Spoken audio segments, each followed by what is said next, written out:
Hola amigos, bien o no, y saludos desde Inglaterra.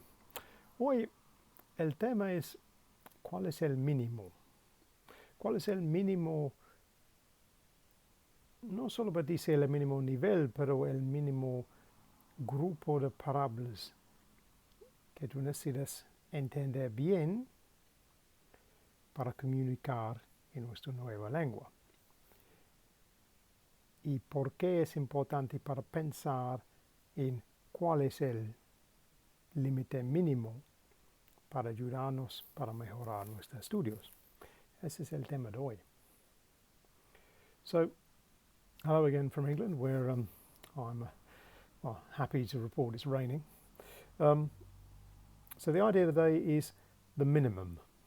What is the minimum range of words and phrases we would need to help us communicate well in a given situation?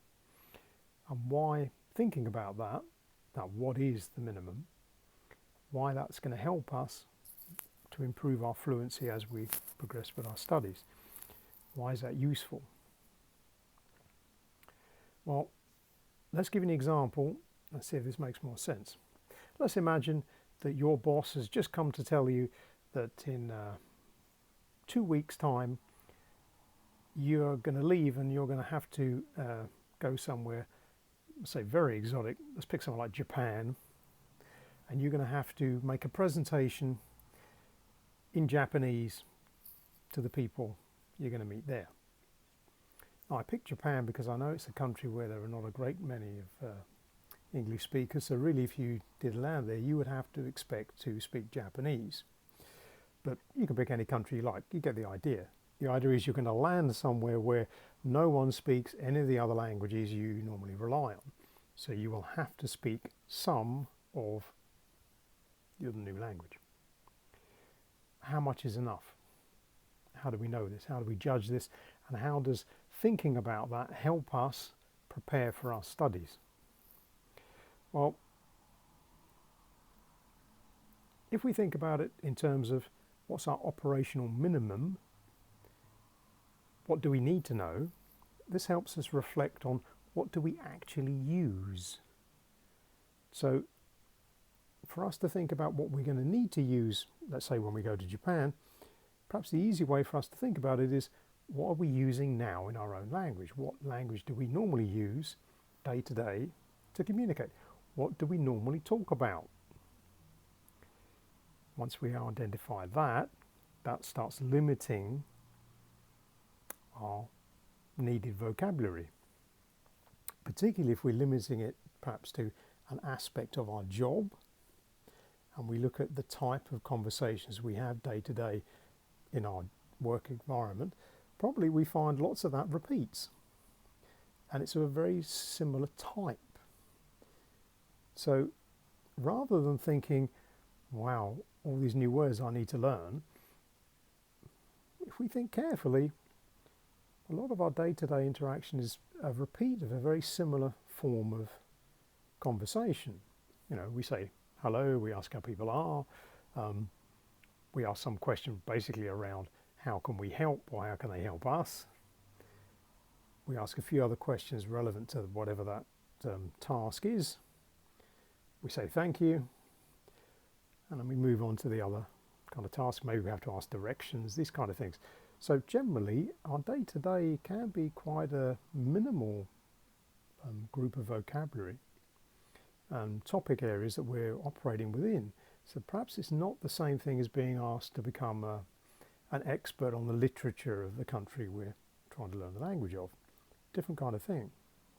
So by thinking about, if I went to this other country and I had to rely on only speaking that language, what's going to be the essential stuff that I can learn in a short space of time?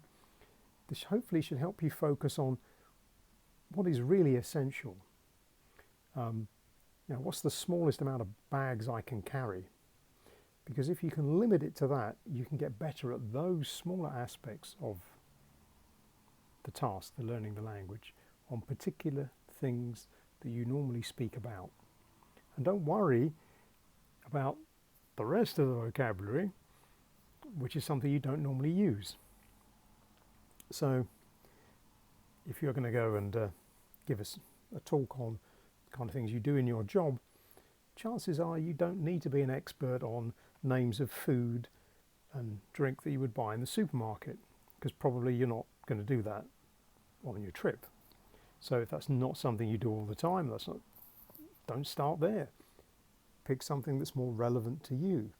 Start with that, add the other stuff in as you go, or if you like, start with easier questions and phrases that are linked to the kind of conversations you have normally, so within your job or your other interest field.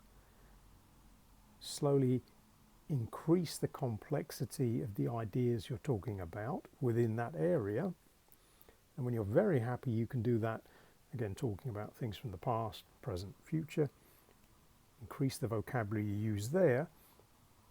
You're always still talking about things you're familiar with, things you use all the time. That should help you get more confident in your communication in the language, and then after that, by expanding your reading, conversations on other topics, you can start bringing in more vocabulary from other areas. But at the beginning, travel light.